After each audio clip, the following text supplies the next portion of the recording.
నేను బయట పెట్టిన ఆయన దిల్ వాడు ఉందని. నేను ఒక్కనే బయట పెట్టిన, ఎవరు బయట పెట్టలే, ఎవరు మాట్లాడలే. దాన్ని నేనే బయట పెట్టి నేనే బయటికి తీసిన. ఇది 2 నెలలకెళ్ళి నడుస్తుంది తమాషా ఆయనకు. అక్కడికెళ్ళి ఒక్కోటి మేము కూలగొట్టాము, అట్టుంటే కూలగొట్టాం, ఇట్టుంటే కూలగొడతాం అని ఎప్పుడు అంటుండ్రంటే, ఎప్పుడైతే ఈ ఇల్లు దొరికిందో అక్కడికెళ్ళిగా ఈయన ఒక్కొక్క నిర్ణయాన్ని వెనక తీసుకుంటా ఉంది. నేనేమంటున్నానంటే రెవెన్యూ చట్టం ఒకటి ఉంది, ఇరిగేషన్ చట్టం ఉంది.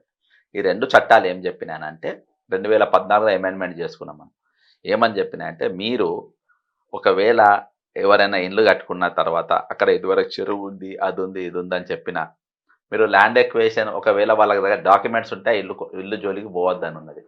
ఇరిగేషన్ చట్టం ఏం చెప్పినారంటే, ఒకవేళ నీకు ఆ జాగా కావాలంటే దానికి ల్యాండ్ ఎక్వేషన్ యాక్ట్ 2013 చట్టం ప్రకారం వాళ్ళతోని ఒప్పించుకొని మీరు దాని డబ్బులు కట్టి తీసుకోవాలని ఉంది.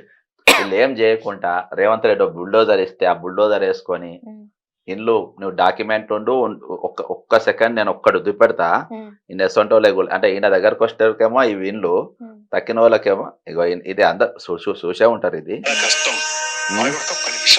ఆ.